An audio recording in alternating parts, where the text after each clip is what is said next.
So, welcome to the Nobody Speaks podcast. I am joined by actually my first live guest. It was going to be first live guests, but we've got Mike Mallamo via Zoom and Sam Hoyos over here from the Red River podcast. Yeah. And I've been wanting to do an episode about this band for a long time. I know you and I talked about possibly doing it on Red River like forever ago. Oh, yeah. So I've been wanting to do an episode on one of my favorite bands, Jimmy Eat World. They got a pretty extensive catalog at this point. I realized something pretty fucking rad the other day. The first time I saw Jimmy Eat World was March 7th in 1997 at Coney Island High. And they were the opener for Mineral and Sensefield. Sensefield was the headliner on the Building tour. That is literally going to be 25 years rolling up. Yeah. Oh, yeah. Crazy. Like I finally found, I was trying to remember what the date was. And I was trying to think of like, well, when did Building come out? When did, that split 7-inch that they did, Jimmy Eat World did with Mineral come out? Because I knew it was kind of also around that time. And finally on, I think it was one of the like setlist.com that has the set list. I found the fucking show and I was like, good for you, man. Good for you. I've gone on this hunt for a long time trying to find the flyer or something, but Coney Island High in the Lower East Side seems to be this like super forgotten thing. You know what I mean? And it was before we all had cell phone cameras or even cell phones or GPSs. I mean, shit. I remember touring with Inside and Scarab and we had no fucking GPS. We had these giant Atlas maps. So digging and finding it online was tough. And then I finally started finding some YouTube clips of it because someone finally took their VHS cassettes and made them digital. So I was like, oh, cool. I can actually now put a timeline to this. That's like really when I kind of discovered them. And, now it's shit. They're still the same band. Yep. That's kind of hard to say these days. Now you got bands from that age are just coming around on reunion tours or anniversary tours, but they're not really bands. But they never stopped, Same four guys. Yeah. And funny enough, what I didn't realize is actually the bass player really wasn't the first bass player, but he joined the band literally right when they went to start recording and everything. Oh, wow. So I guess that still counts because he's the only one that's on the, when they signed their right, their deal and they, they hadn't even been a band for 2 years. He I was like, oh shit, I didn't even realize that he wasn't technically original, but he's on everything they've done and they've never changed since. What's that one record that is forgotten? I think it came out like 94 and it was like almost like a pop punk record, but with the kids on the cover? Yeah, I think they buried it. Oh, yeah. It used to be on Spotify and then they took it down. Yeah, it's got the young kids on the cover, right? Or was it their demo? No, it was a full length. It was a full length album, and they they never acknowledge it. And it was up. Yeah, it was I think it was like a self-titled. Right, which technically Bleed American became their self-titled after 9/11 when they pulled it off the shelves. They re-released it. They just kind of made it Jimmy Eat World. Yeah. That's great. I'm trying to remember which one. I can picture the cover, but I had completely forgot about that. Yeah, I remember listening to it and just being like, "Oh, this doesn't even sound like the same band at all." Yeah, didn't. Yeah, I mean, it's not listed on their discography on like Wiki or anything either. Oh yeah, no. I forgot who mentioned it. So I was listening to, I think it was like Matt Pryor on this podcast where they mentioned like five songs or something like from his catalog, and him and the host mentioned Jimmy Eat World, and he's like, oh yeah, like that, remember that lost pop punk Jimmy Eat World album that they don't even acknowledge. So, I'm not crazy. I believe you. If they mentioned it, then it happened. Matt Pryor said it. Must be true. Yeah. Must be true. I'm in the corner of him at St. Vitus. Yeah, I'm gonna corner him too. Yeah, so you're actually going to be playing a couple shows with Matt Pryor, correct? Yeah, and in theory, March 10th and 11th in New Jersey. Good for you, man. Nice. So excellent. Good for you. Yeah, shout out to Matt Pryor and the Get Up Kids. Fucking A. I mean, if it wasn't for bands Like the Get Up Kids. I mean, the Get Up Kids, I think, were already also like chopping their way through things as Jimmy Eat World was also doing so. But being that they were, from Arizona, they were super young when they got their record deal. They didn't, they had a shitty demo out, and that's about it. They were kind of ahead of the curve on full lengths, I think, before a lot of other bands, because Static Prevails was recorded before they had been a band for even 2 years. I mean, that's crazy. Crazy. I mean, these days, God, when you're an up and coming band, I mean, I guess it's a little bit easier now, but back in the day, I mean, no one put out full lengths, Inside's first full length was just a compilation of 7 inches, right? Technically. Well, you're talking about the one with the stick figure on the cover? Oh yeah, that's true. That wasn't a full length though, right? EP? That was 9 songs. Was it 9 songs? Yeah, it was 9 songs. Yeah. Wow. 9 songs is just there. Yeah. So that's the thing is, and Tom always says this too, that he wishes that first release was just a 4-song 7-inch. He's like, we should not have gone for the full length. Like, we didn't have the chops. We didn't have the songs written. A lot of them were rushed and, whatever. And he, to this day, will tell you, like, he wishes it was just a 4-song 7-inch. So, to have your first release, be a full length, especially when you exist in the genre that we existed, that's an undertaking, man. That's an undertaking. No, absolutely. And, and especially, I mean, as we discuss and dive deeper, but their first record, Static Prevails, really, it was a phenomenal jumping point, but it by no means is what they really turned into. I mean, Jim Atkins wasn't even the lead singer at that point. There was so much more growing to do for them as songwriters, and just, the decision making of like, who's the singer. And I really would love to have been a fly on the wall when those conversations were happening about like, hey Jim, so you're writing all the songs now, but it seemed to be an easy transition from. Yeah, which is strange because like Tom is amazing. Like those records where he's like their Izzy Stradlin, like he's just like, he has like the bangers for sure. Yeah. And the fact that he just kind of like fell into the background. I mean, even like later on through the years, like I feel like he plays even less guitar. Like there's like another dude that plays keyboard and does backing vocals and stuff. Yeah, in the background. So he's just like, I'm just hanging.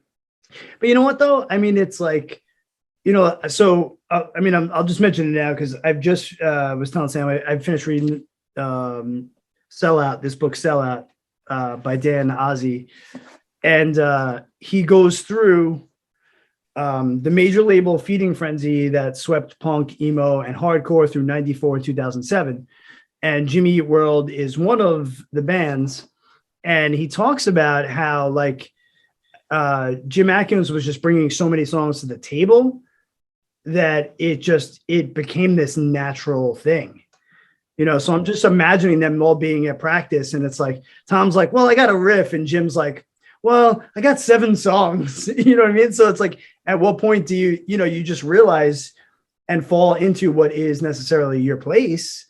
It's not a bad thing, because I do think, I mean, it could have been a completely different band if Tom do that and bounced. Yeah, and plus, like, it's not like you're a local band at that point. You're getting deals and you're touring, and it's almost like your career they were doing at that point. So it's like, okay, you know what? If this is a job and you have all these songs, then let's go with it. Yeah, because especially it's not like, it's not like one of those things where it's like, well, I'm gonna have to move you into the basement. I'm taking away your office. Like, now you're still on that stage, you're still rocking those songs. Now I'm taking your stapler. Yeah, exactly. Glad you got the reference. But that was actually one of the notes I had written down here was that, my only kind of dissatisfaction with Jimmy Eat World is that Tom at some point just stopped contributing vocally, and I loved his songs. I agree with Sam. He's got some songs on Static Prevails and Clarity that just like, I miss that voice. He's got a great voice. Like, I understand that maybe I remember the first time I ever heard Rockstar. Yeah, like, dude. I heard that song, it was like, oh, I'm like, holy shit. It's fucking great. Yeah. And then not only that, but even when you go see them today, you know, that song starts and he's like, and how long would it take me to walk across? That's the loudest you sometimes hear the crowd, aside from maybe in the middle, depending on what crowd they're playing in front of. Yeah. The entire place was bananas when they play that song. Oh yeah. We used to cover it, so it's a banger. Yeah. So you're correct. I definitely would like to hear more stuff. And I'm actually surprised maybe that there wasn't some like side stuff or solo stuff from him. You know, I don't know the reasoning behind it, but you know, if he ever gets to listen to this, dude, we'd like to hear some more songs from you, whether it's Jimmy Eat World or not. But I mean, you know, again, I'm glad he's still with them. Glad we still hear those songs live. You know? Those four guys have a formula and it works. You know, for the last 25 plus years, they're doing their thing, and they are a cohesive band that puts out records and tours constantly, and they have never they could still play to like, you know, 2,000 kids anywhere. Yeah. But I mean, you know, it's funny too, because like, was there ever a direct conversation that was just like, Tom, you're not going to be singing anymore? Well, the way that they describe it, Dan describes it in the book Sellout, is that Tom just really wasn't bringing the songs as much to the table as Jim was. And what I also didn't realize is Jim's like this, like almost like guitar virtuoso. Like the guy, he was taking like insane like lessons and like really studying music. And then as they spent more and more time in the recording studios, it just became like he was the one that was dropping the ideas, and he was the one that had the an idea for this backing thing and that. I think it just naturally happened. So I mean, it's an interesting dynamic, you know, when you're in a two bands, you know, two people kind of contributing and singing type of band. Pearl Jam too. I mean, you know, there was a time where, you know, Stone did all the writing, and he said eventually like Eddie Vedder just caught up and started writing so much that he was just, fuck it, I'm just gonna kind of like take a back seat and let him do his thing. Yeah. So wow. I mean, I guess it's just a natural progression, and whatever it was, it worked. Because at least we're still getting records. We're still, you know, they've all got bangers on them. You know, like we said, they're still touring, but yeah, there is always someone else too playing guitar and keys and backing vocals, whether it's a guy or a girl. I think it's also depending on the album. You know, when the album has more backing vocals from a female, you tend to then that next tour, she's there, you know, like there seems to be right. And then this dude, that plays, you know, he's like their, you know, jack of all trades, which, you know, when you start writing these type of songs, you need that one guy that just like, it's like, all right, I'm gonna play keyboard, I'm gonna do this. It's like, because the fans see Jimmy Eat World, and then the other guys behind the scenes like running around making all the cool noises and sounds. So yeah, well, that's like, you know, over COVID, but I guess we're still in. You know, they did the 3 live streams. They did Clarity, Futures, and Surviving. And, you know, that guy was there for all of them. Yep. And right. Even in that one, I think you noticed how much they contribute. Because I think when you're going live, you know, last time I saw them was, you were there too, at Jones Beach. Was it? I thought it was Brooklyn With Steel. Third Eye Blind? Yeah, with Third Eye Blind. When it rained. I was there. Right. In the rain. They only played like 6 songs. 20 minutes. Yeah. You're right. Yeah. Wow, I forgot about it. Yeah. Well, because between the rain. Yeah. I mean, they cut the opener, and at least they put Jimmy Eat World on for 20 minutes as opposed to just Third Eye Blind or canceling it all together. But, you know, 5% of the reason I was there was to see Jimmy Eat World. Sure. No question. Although Third Eye Blind killed it. Oh, no, they did. They no killed question. it. I've seen them quite a few times, actually, and that's another band with tons of bangers. But, you know, Jimmy Eat World being like, you know, so close to my heart. I was like, fucking A. I brought my son. Like, Madison was there. It was the first time the kids were seeing them live. And I was like, no, you know. Indie rock heroes. Yeah, for sure. I mean, that's the devil that is, you know, Jones Beach. You know, I've seen some amazing shows there. And then there's, you know, sometimes you just get your ass kicked by the weather and there's nothing you can do about it. You know, nothing you could do. Yeah, for sure. Yeah. I've probably had more issues with rain there than I've not had issues with rain there. And it's always because I'll go see shows that I might not even be super interested in just because I love a concert there. But it's like every time I've gone to see a band that I really, really want to see, Always Rain. Every time. REM, same thing.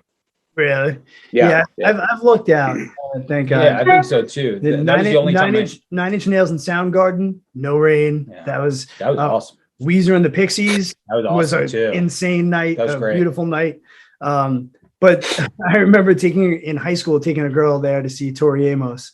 A girl I had a crush on, and it rained. Like right as she was playing like her saddest song too, and I was like, I don't know if this is a benefit or a curse. Yeah.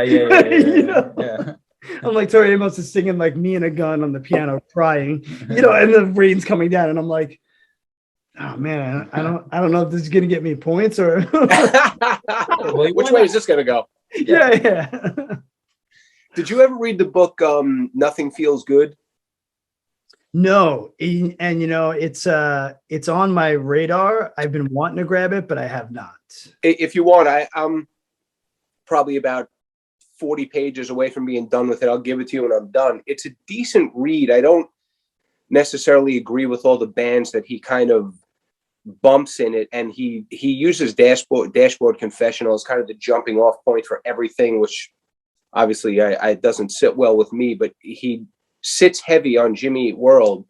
And one thing he did say was that the one thing the band regrets openly is the fact that they really did feel that they signed to Capitol too early, and that their first full length, like nobody at Capitol paid attention to it. It was almost like they gave him a freebie, like, yeah, go record a record. And then everyone was just like, all right, see ya. Like, we don't know who you are, but like that's one thing that they, to speak to your points from earlier, that's one thing that they, to this day seem to regret, is the fact that they felt they signed too early and they went going straight for the full length right off the bat was probably, not the right move for them.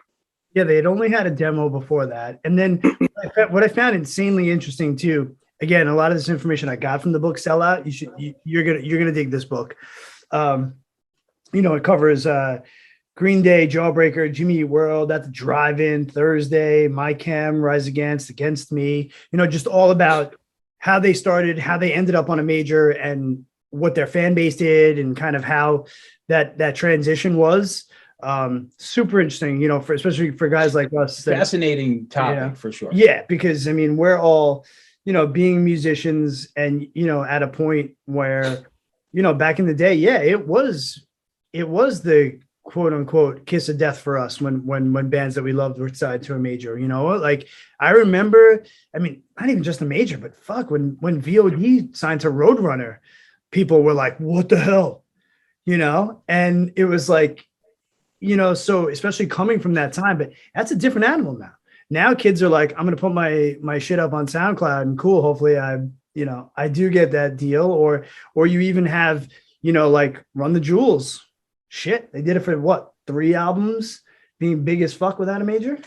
Right? The thing is just as far as like album sales, that's the X factor, is that back then, there were album sales. Now there aren't. Now it's like, now it's streams. Yep. And it's like downloads. It doesn't really even matter. Not even no one downloads anymore. Now it's just like, right, I'll stream this shit, 100 times. So it's just like, it's just completely different, so it's like you can do that stuff by yourself. Like a major, we'll put that spotlight on you, but it's like, if you got your business in order, and some of these fucking people do, if you could work the internet like a motherfucker, then you're on it. Yeah. It's called Billie Eilish. Yeah. Like, there's a lot of examples of that. But, like in my last episode, when I was talking to Keith, who works for RCA, he was saying like, yeah, people say there's no need for the labels and there's no need for radio anymore. But the first thing anyone asks when anyone from a label sits down with them as man is, how do I get on the radio? So even though we're in the streaming day and age, it seems to still be somewhat of a need. And I think it's almost like now it's more could you do it all on your own? Absolutely. Could you get on the big tours? Could you still, make money and all this other stuff? Yes. But there might be more of an ease to it. And I think now the artists have a little bit more control as far as owning their stuff now, where back then it was like you signed to the major, it was almost like you also lost the rights to your songs. I think that has changed a little bit now in our current day and age. It's like it was a loan, basically. It was like, hey, we're going to bring you here and we're going to pay for your record and we're going to do this shit. And then once all this shit is said and done, then we need to recoup that, you know, you get your fame. And if you make anything a little extra than that, then you keep. So, you know, that's the trade-off. And, you know, the thing with Spotify, which obviously is like a hot topic at the moment. Yeah. I will say, I would often say I would pay $100 a month for Spotify. That's how I looked at it. Like when I first got it, I was like $10 a month. I'm like, this is so cheap. I'm like, I don't even understand. It's such a great interface. It's such a great app. It's just a great idea. Unfortunately, people pay $10. You know, then there's like a family plan where you could add in whatever for 15. Yeah. There's just like 3-4 people. The money is just like, if you charge $50, like I would be like, absolutely $50 a month. And I could listen to whatever the fuck I want to listen to, you know, and then from there, you just fucking pay out.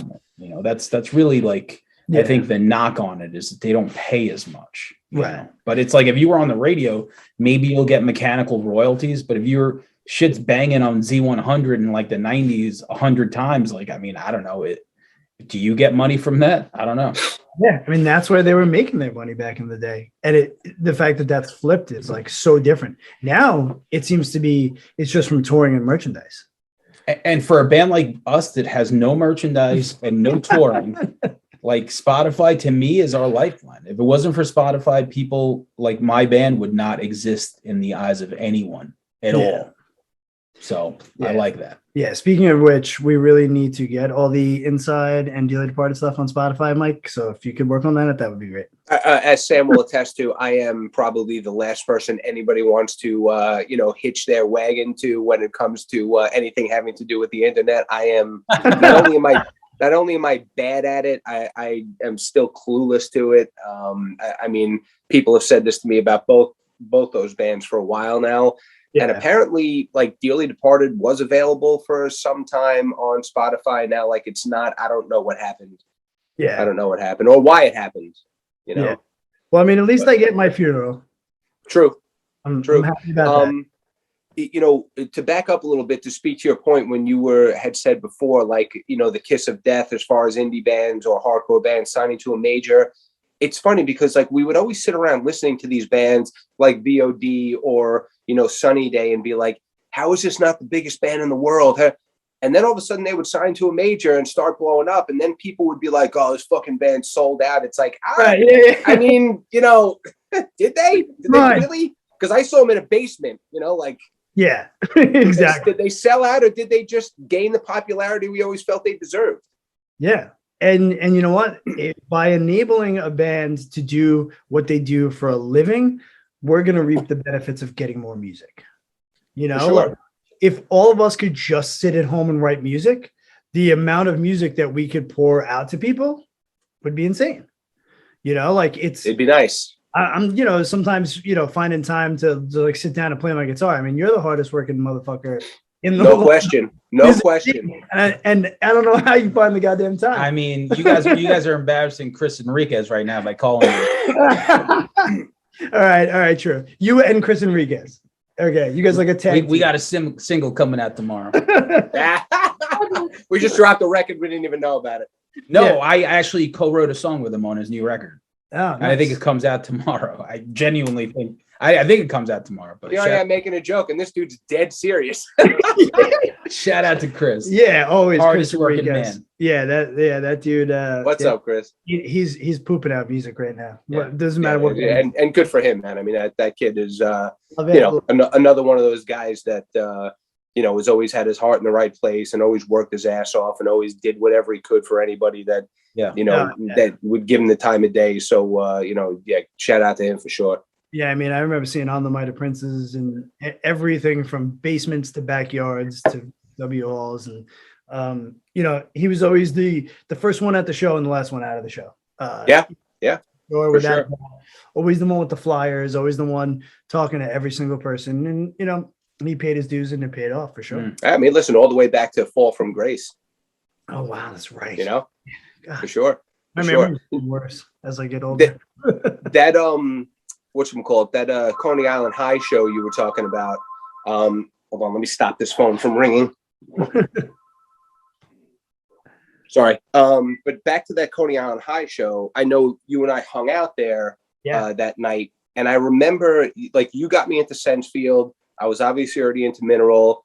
And I'm like, Jimmy Eat World, like, what a stupid name for a band. I don't think any of them had any clue. You know, I was like, well, like, what the hell? I was like, what? Like, all right, I guess we're going to get there for this band. And they went on. And, like, I didn't know what to expect. And I remember in, like, the middle of the third song, I just went over to the table and bought everything they had. I know. I bought everything. I'm so happy I had money in my pocket that night because I left with like every 7-inch. I left with, you know, I bought something from all of them. And I was like, how did I even afford that? I mean, at that point, you know, like, I bought everything Jimmy Eat World had. And I had been listening to them for about 9 minutes. Right. I bought everything. And did Static Prevails like just come out that day or that week? Didn't it like just come out when we saw them? I'm going to be honest. I'm not even sure. I don't even think it was on the table, to be honest with you. Now this is something else. It was because I left there with it. Oh, you did. It was. Okay. 97. It had to be. But I mean, it wasn't in record store. It was very hard to find in stores. And that went to the fact that the label did not push it at all. Nope. I mean, imagine Capitol Records and you can't find the record. That's what I'm saying, which again goes back to what they had said in that book, that like what they did was a mistake. And it was almost like, not to make a weird reference, but you know how like people say that reference, how sometimes sports teams will sign players not because they need the player, but just to keep them from going to like a rival team or whatever. They said they felt like Capitol signed them not so much because they wanted to push them, but just to be safe, just in case somebody else signed them first and they blew up. Capitol was like, well, let's get that and just kind of make sure that nobody else kind of, spearheads that whole thing.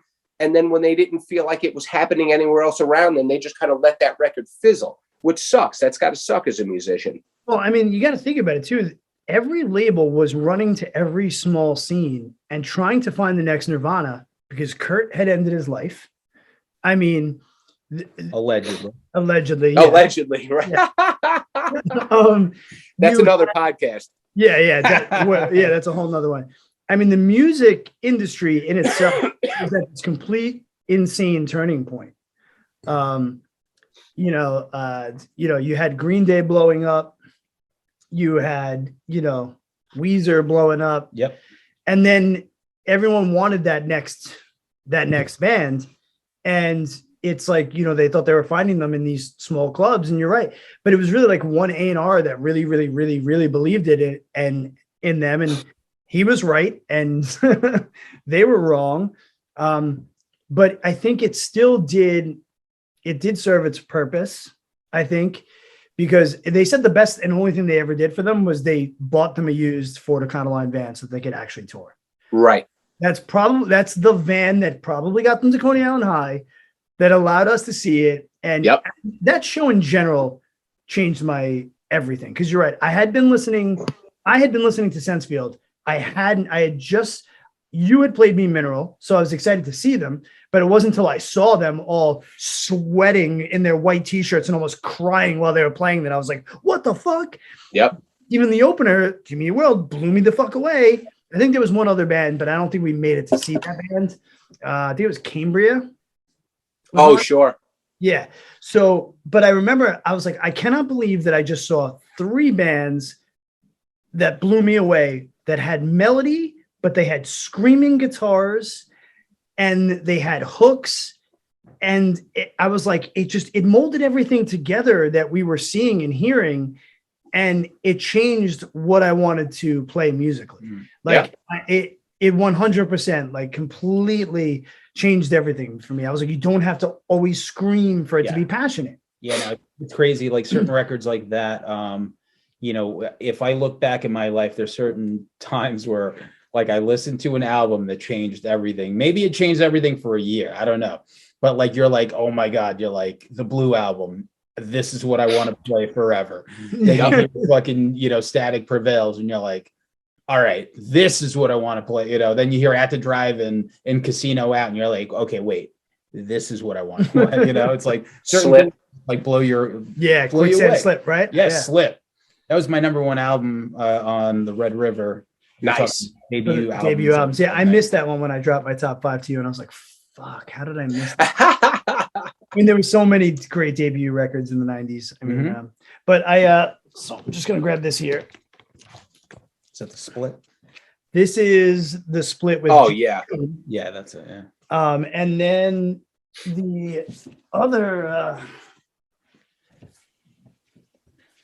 So you left with this one as well, right? Mineral, Jimmy Eat World, and Sensefield. Yeah. Oh yeah.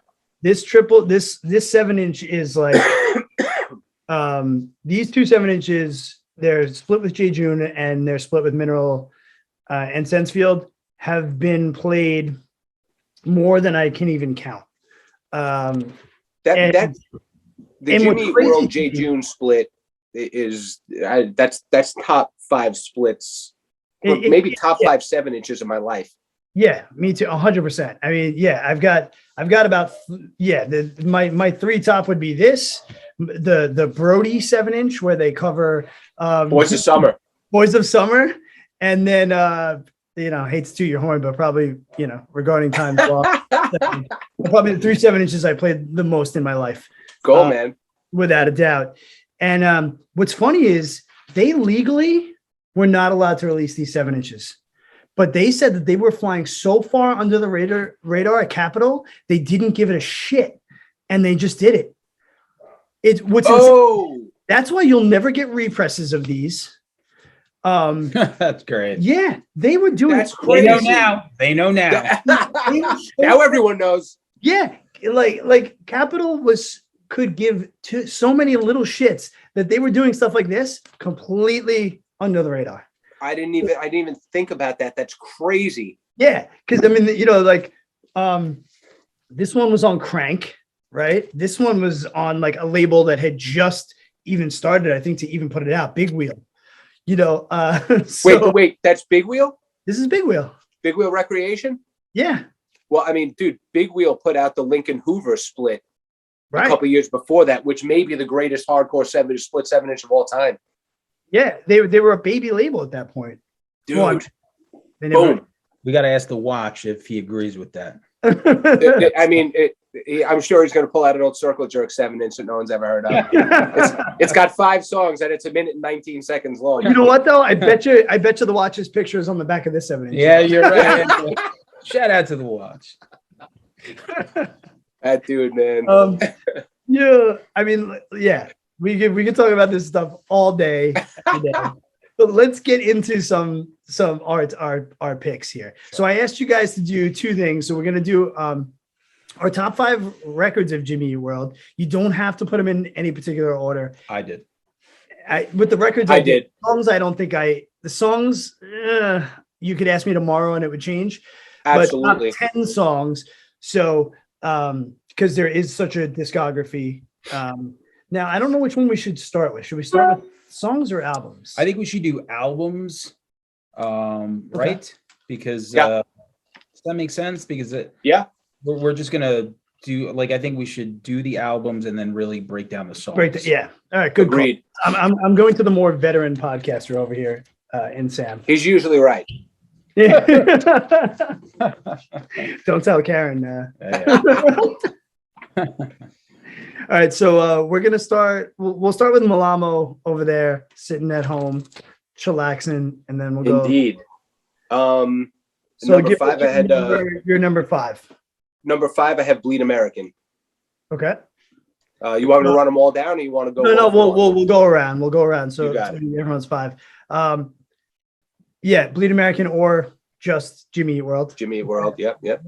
Yeah, I mean, we could talk about the first time we ever heard it. Like, remember when it came out? Like, what you thought of it? Yeah, I mean, at that point, I was gung ho Jimmy Eat World. I didn't need to hear anything. If they put out a record, I was buying it. But this record was kind of cool because Inside became friends, and you were on tour with us. So you met the guys from Up Hollow, Yep. Antonio. And we were, I'm pretty sure it was on the tour with you guys, and we had gone back to their house, their apartment after a show. And no, it wasn't the tour with you. It was the tour before that. I'm sorry. And we had gone back to their apartment after the show, and they played us all the demos from Clarity. And Clarity had not yet been released. So they played us all the demo because they were friends with the guys from Jimmy Eat World. Right. Yeah. And what's the big song off of Bleed American? If you're listening, whoa. Well, What's that? Sweetness, right. Yeah. So Sweetness was actually recorded during the Clarity sessions, apparently. And I remember hearing that song and being like, oh my God, this song is unbelievable. And then buying Clarity and being somewhat disappointed it wasn't on there. And then when I bought Bleed American and all of a sudden it popped up and I was like, this is it. This is the fucking song. So like that was my initial reaction. So I probably listened to Sweetness about 940 times before I actually went through the whole album. Right. So that's probably what I remember most about this record, aside from the fact that, yes, a couple months later, all of a sudden they changed the title. Oh, good story. Yeah, I actually, at that time, I was working at a skateboard shop inside Sunrise Mall. And I remember I knew the date it was coming out because someone was handing out stickers at a show. You know, right. Another way you would find out about stuff. And I went and we kind of did what we needed to do to open the store. And then I turned to my boss and I was like, listen, Sam Goody's about to open up. Can I just get 5 minutes to run in there and buy this CD? She was like, sure, no problem. I was standing at the like metal gate like this, like a puppy, like waiting to get adopted at a the fucking gate starts coming up and I went right in. I was like, where's Rock? Where's Jay? And I was like, like I'll never forget. And it's what's even crazier is that's also where I was opening up that store on 9/11 when the planes hit the tower. So it's like I have such a there's so many ties between that record and 9/11 for me because, like I said, I was in that place. I would play the CD in the store before we opened all the time. I think I was listening to it. And then the little old lady that was opening up like the jewelry booth in the middle had the radio on, and she came over and told me what happened. So, and I was listening to Jimmy Eat World, and I was like, "What?" And then that's when like the phone, I picked up the phone and called my mom, and you know what I mean. But it definitely was that record blew me away, but it also wasn't quite Clarity either. You know what I mean? So there was also this little bit of me that wanted a little more Clarity flavor. And when that happens to me now these days, when you hear a band's record and it's like, I didn't necessarily feel let down because there was just too much other good shit on it. So I think it's the first time in an awkward way I was pumped and disappointed at the same time, but I think the pump exceeded the disappointment. Sure. So we're going to go Sam now on number 5. All right. So my number 5 is Damage. This record came out in 2013 after what I consider a few missteps in the discography. I just remember listening to it and the songs just absolutely blew me away more than the previous few records. Some really, really good stuff on there. For anyone that did skipped it for some reason, I feel like a lot of people missed Damage. It's really good. It's just I think maybe like 10 or 11 songs, and all of them are pretty damn good. Especially it's a little front heavy. It is, yeah. There's definitely like all the bangers are like 1 through 6 and stuff. But I mean, listen, there's 6 pretty damn good Jimmy Eat World songs. So Damage. Yeah, and this is one of those hard things because Jimmy Eat World is a band that I do not think has a bad record. So when I was doing this, I'm almost like, I was like, oh man, am I sliding the other albums? But I was like, no, because I literally spin every single fucking one of them. Yeah. So whatever. So mine, just like yours, Mike, is Bleed American. That makes my top 5. It is 5, but again, doesn't mean anything. It's sitting in the middle of the pack, but there's still not, again, nothing wrong with it. I mean, No? It did have the bro anthem on it. What was that? Oh, the middle? The middle. Oh. Yeah. Yeah. But But in its own right, is it a good song? Absolutely. But yeah, there's that part of us that gets like, it ended up on Kids Bop. It was the song that brought all the jocks to the show now, but the fact that song has so much great success has benefited me in this one way. When I go see them live and I know it's going to be the last song they play, That's true. I get to get out of the venue before everyone else. It's smart man. That is Smart true. man. That is So you use that song for good. Yeah, absolutely. That is true. Awesome. Mike, number 4. Number 4, I actually had Futures. Big fan of that record. In fact, one of the songs from that record I do have in my top 10 songs of all time. That song, that album rather, I didn't realize they had even released it. That was right around the time where, Inside had gone away and I had kind of gotten out of the scene for a while. There was, it's like a sensitive spot, almost like an ex-girlfriend. Like you don't want to go to the places where she may be. So now that Inside was kind of defunct, I got away from that music for a little while. And Mike Dubin, who always has his finger on the pulse of everything, emailed me the files and he was like, yo, here's the new Jimmy Eat World record. And I was like, all right.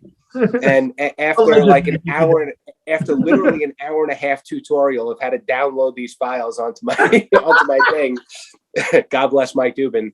Yeah. I just like the song Futures. Like, I mean, I got 10 seconds into that first riff and I was like, I love this record already. Like, well, are you kidding me? Like, they're doing it again. This band is doing it again.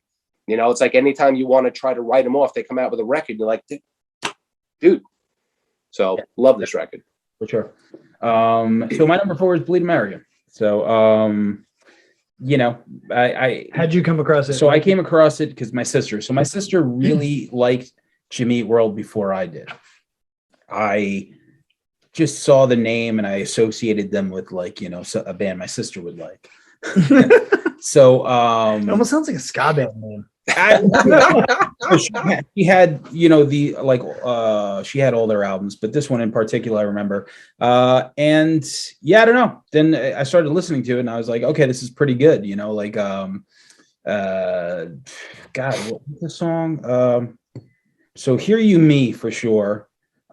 Just a lot of great stuff on here. And granted, the middle is one of those songs that's so easily hateable, but it's just great. That fucking solo, it's really good. It's like it's one, like I could teach my dog to fucking play it on the guitar, which is amazing. It's just amazing that the song is, aside from that solo, it's just like, it's like all you need is one finger, the whole thing, it's just absolutely amazing. But that song broke them for sure. And great stuff on there. Well, again, it also serves its purpose in the sense of the popularity of that song really solidified the continuation of them doing this band for the rest of their lives. That was the one. That's 100% that song. Yeah. And I also really do love the story behind the song. So we're talking, I read the story, or actually, I think I heard Jim Atkins talk about it on a podcast where, this is back in the day where they had like, to contact us, jimmyeatworld@aol.com. They had gotten an email from a girl who was in school. She didn't fit in with the punks. She didn't fit in with the jocks. She was just who she was. And she loved their band, but she felt disconnected from the fan base because they didn't accept her because she wasn't punk rock. She wasn't emo. She wasn't, she was just a regular person. And she felt that she was like in the middle of all these social groups but the band has helped her through that.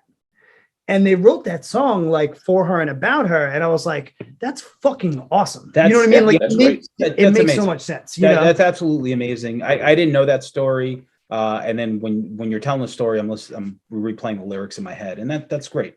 You know, something like that where you could flip that, turns into your biggest song. You know, it's like the girl who wrote Rivers Cuomo, and he did Across the Sea. Right. Yeah. You know, pretty cool. It's it's well, and even this is before like you could like, DM a band on like Instagram or something. So, like it was just an email that easily could have gotten lost, and they read it and it kind of hit home, Yeah, which is cool. And as songwriters, and we're all obviously lyricists, sometimes you run out of shit to fucking sing about. So it's nice to, this is true. to get an email You need that like, oh, you know what? I'm gonna write a song about this. Hell yeah. I'm glad you said it. All right, so my number 4 is going to be their debut album, Static Prevails. I think Rockstar was the first song I heard off the record. I think even before I had bought it, because it was actually on do you remember? Now, I don't know. I don't think these stores are all over the US, and they definitely weren't all over the world necessarily. Journeys. Yeah. Oh, sure. Okay. So Journeys had those VHS tapes that they would send to the store every month that had like skate videos and songs on it and stuff. So Rockstar, the video, I don't even think that it was necessarily a video. I think it was just like people skateboarding to it. And I remember because it was also on the same exact one as the first time I heard Game Face. Game Face was on it also. And I heard Rockstar and it said like Jimmy Eat World. And I was like, oh shit, this must be, I was like, oh my God, I get it. And then that's what I remembered. I was like, cool, they're opening that show. Awesome. But I still didn't, it wasn't like as big to me as like Sensefield Building. Like that album I had gotten for Christmas, actually from Milan.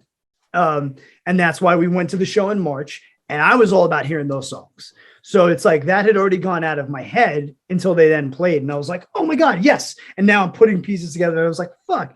So that album, again, as a sophomore album, so good. Still, and I think why we're also very drawn to it. Yes, it was on a major label, lower budget, but it was a band that knew not a fucking thing about recording. They weren't even done growing as a band, and it still had that impact. So it sounded raw enough, it sounded polished enough, it was enough tracks, it opens amazing, it fucking ends beautiful. So you could tell that those 4 dudes had something if that's your jump off.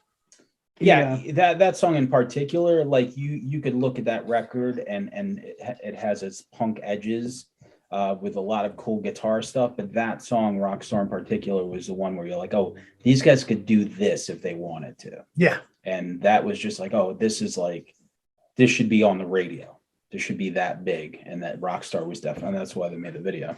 Yeah. Dude, Antonio, they actually did make a video for Rockstar. Yeah. I remember it, but I don't know if it was on the Journeys video. I think it was just skateboarding.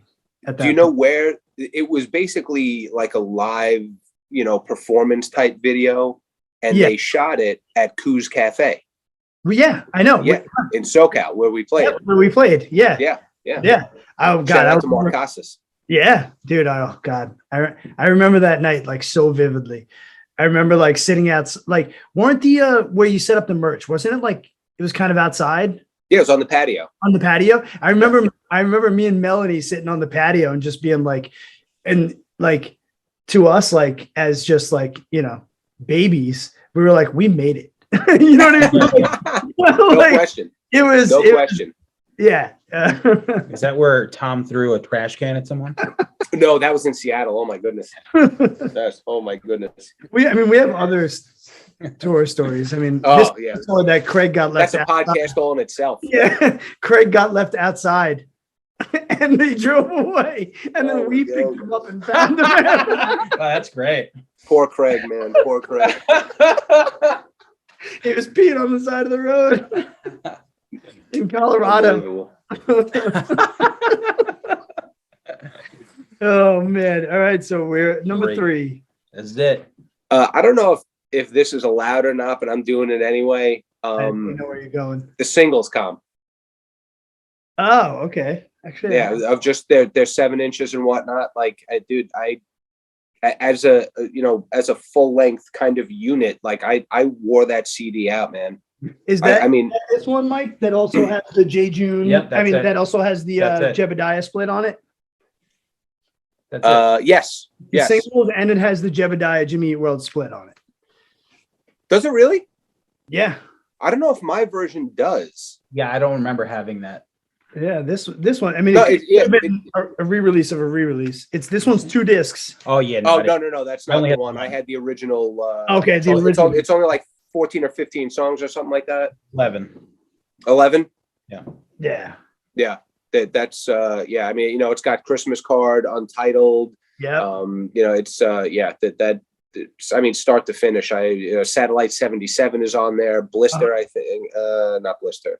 But in any case, I mean, I wore that CD out, man, for sure. Yeah. I mean, even with all of their full lengths that were like, kind of recent at the time, once I got my hands on that, I was like, now I can actually drive around and listen to all these songs on CD quality instead of the duped cassette tape that I had with all the 7 inches on it. And I was in my glory for months. Yeah. I mean, I love those old 7-inch songs. Again, that was also my issue with the inside stuff. When I got when you guys put out 7 inches to wall drug, I was like, I can finally drive and listen to this without it being like from a 7-inch to a cassette into my cassette player in my 66 Pontiac Le Mans. Remember my big some third party, like, listening device here. Yeah, exactly. This would have been on my list.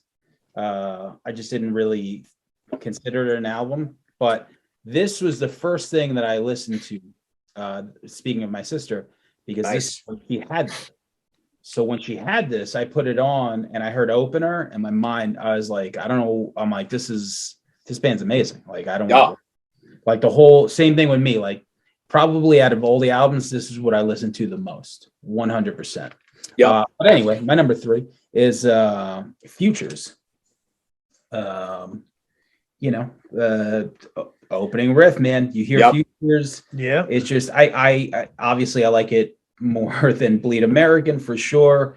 There's some really, like, you sit with that album. I mean, the singles are the singles, I think Pain or whatever the fuck. But you sit with that album from beginning to end, there's not a clunker, man. Especially the last neglected half of the album has so many good songs that every time I put it on, I'm like, oh yeah, this song's awesome. And you just remember all the guitar parts. So my number 3 is Futures. Yeah, I would definitely say that I agree in the sense of that might be the most consistent album of theirs. I'm with you. It just, there's not a room for dead space. On that record. Yeah, for sure. I have on my list here on my phone is number 3, Chase This Light. Oh wow. Yeah. That's an album, that I feel like doesn't get enough love in the discography.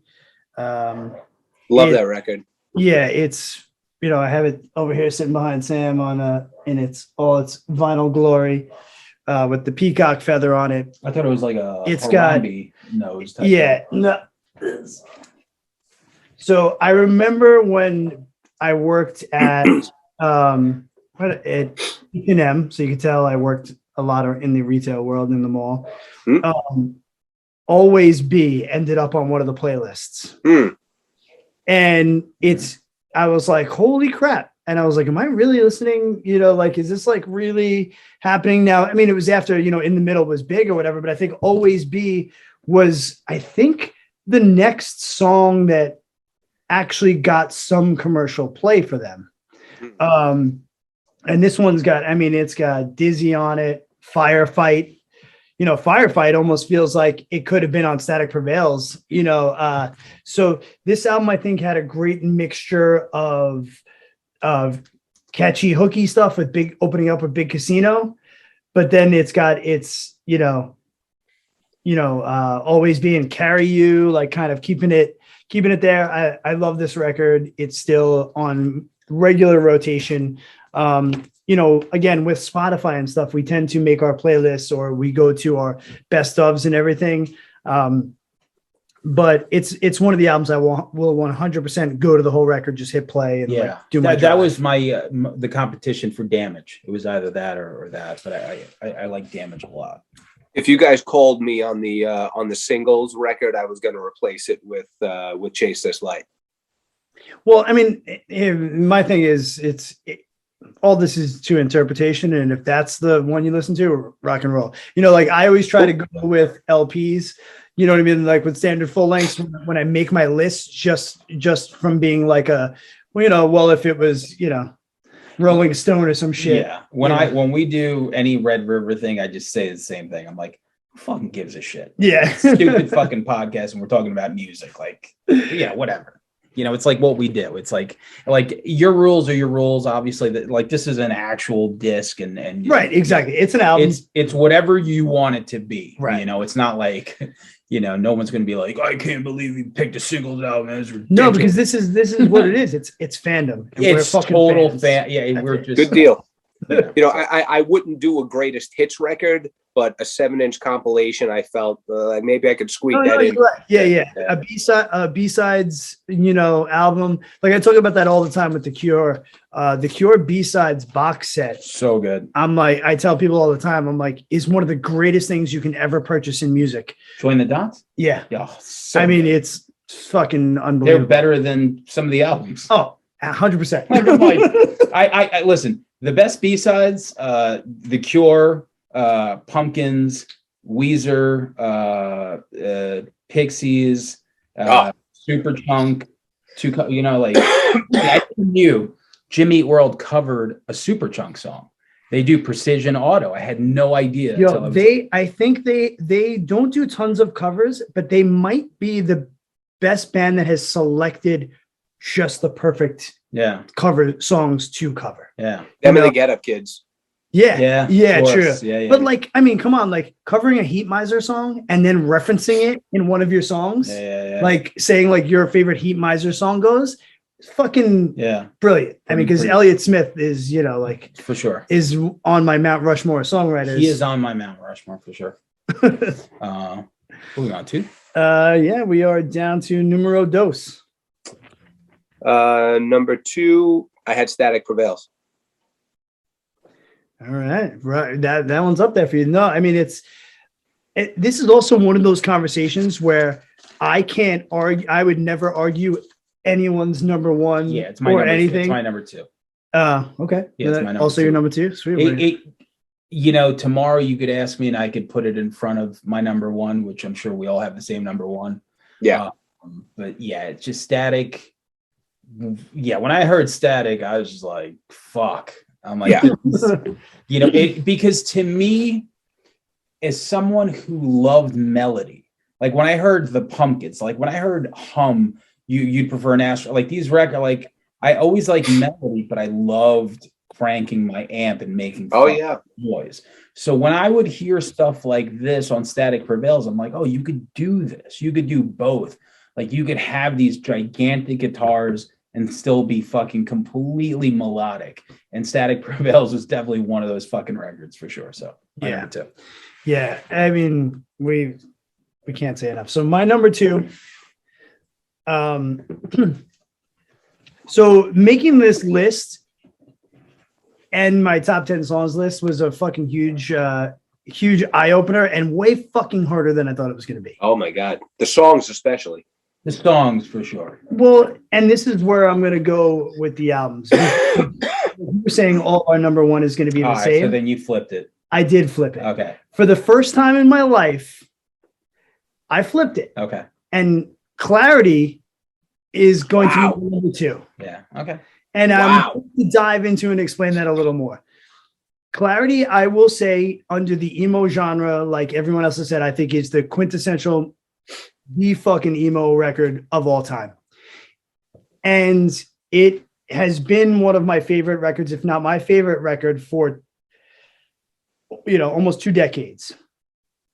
But I started to realize over the last couple of years that I do have another record that I listen to more, and we'll get to that when I give my number one.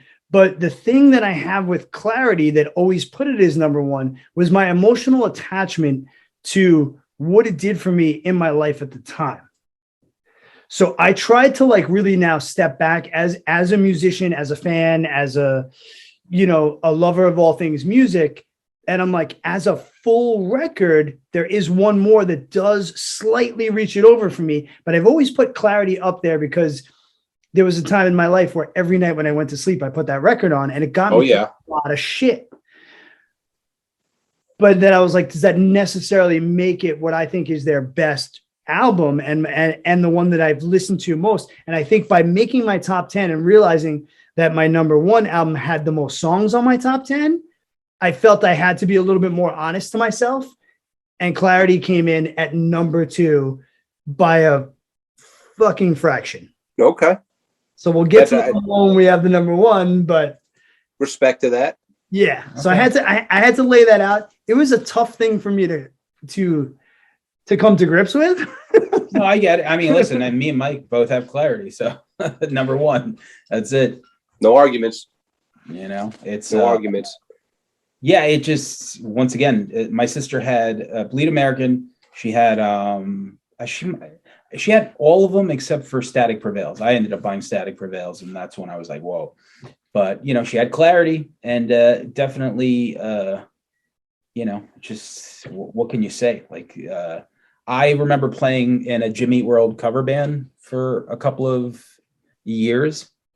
Me and fucking Quinn and Alicia and Travis, the 4 of us, and we would love playing a lot of these songs. So. Oh, yeah. Oh, dude. Table for Glasses, so much fucking fun to play, and it's a pretty simple song, but man, does it explode into something crazy. Yeah. I mean, even to the point where I don't stop the last song until all 17 minutes are up. Yes. I shit you not. Yeah. And I will always run it through. And when they did the anniversary show for Clarity at Terminal 5, they actually fucking did the whole thing, 17 minutes. And it was at that point when I remember looking at my ex-wife and being like, this is why, as far as bands from our generation, they are my favorite fucking band. Mm-hmm. The Cure and Queen and Jimmy Eat World are my top 3, but those are, you know what I mean? If I the band from my youth, they're my number 1. And I was like, they actually did the whole fucking thing. When they played the whole record and then they did all 17 minutes at the end of it, and they had the whole electronic thing, and fucking Zach is just going nuts on all on the drum pad. I could not have been happy. Never heard that live, nor did I ever think they would do the entire thing live. Sure. So that's got to be a show that stands up in also probably my top 5 favorite shows I've ever been to in my entire life. So now that we fluffed the balls of that record, I'll give you my number 1. Is Futures. Yeah. Yeah. Futures from beginning to end has very cool songs that hit me in so many different ways. That record gets me pumped. That record gets me emotional. That record makes me feel like I can do anything. That last half it's just magic. It's unbelievable. And that's, like I said, there's no in between. I never will skip a song. I will sometimes skip on a Sunday when I listen to Clarity. And I think that's where I had to say to myself, and I said sometimes, not all the time, but I will never, I can never skip a song on Futures. It's even one of those albums that will never make sure that I listen to and shuffle. My brain is so ingrained into listening to that whole record that I almost have the full expectation of the next song, and I'm there already. The songs go into each other perfect. It opens, it ends. It's just, it's my number 1. Yeah. A first and last song are fucking dude. What a sandwich. That's bad as good. Now, real quick, I asked 2 other, big Jimmy Eat World fans and friends of mine to give me their list. So I'm going to read theirs off real quick. One is Ed Balzano, who we all know, my buddy that I was in the prize fighter with. Him and I listened to so much Jimmy Eat World together. I had to grab his list for sure. So his albums go from 5 on up to 1, Static Prevails, Chase This Light, Bleed American, Futures, and Clarity. So he's pretty much has the same top 5 as me, just juggled a little bit. And then there it is. Kristen Skabowski. She is like super #1 Jimmy Eat World, all about it. And I love how much she posts about them because it makes me feel like less of a geek for how much I love them. She dropped me her lists, and we are going to again, she had a really hard time making these lists too, and we kind of went back and forth, like kicking each other's asses on it. She said no particular order: Surviving, Chase This Light, Bleed American, Future, and Clarity. And I'm glad you put Surviving on there because that album has grown so much, and probably might even make number 6 for me if we were going to go down just ranking them all, because it was such a it was a stretch for them. It was a risk. We heard some different things we hadn't heard from them before. 555 is so fucking cool. It's got a great video. It even now turned into a graphic novel comic book. Oh, get out. Whole concept of what the video was about, this whole like futuristic thing that they made. It's fucking awesome. And unfortunately, I think the album came out and then I think they did half a tour on it before COVID really hit. And so I really haven't heard any of those songs live. And I think if I heard them live, I'd love it even more. So it's the last record they did. And I'm glad she put it on there because I really think it was, again, for a band that started with such an amazing album, that's their most recent full length. I love it. It's a great record. I mean, it speaks to a band that could make records like that. It's just from Static to that, it's just some albums you like more than others, but you could definitely argue the fact that they've never put out something that was like a pile of shit. Yeah, there's no garbage. Well, absolutely. It's the album that they buried. Yeah, that's it. I mean, you know what though? I almost want to text my cousin right now and be like, dude, I know you have that record. Yeah, yeah. He probably has it on every color that it didn't come in also. Yeah.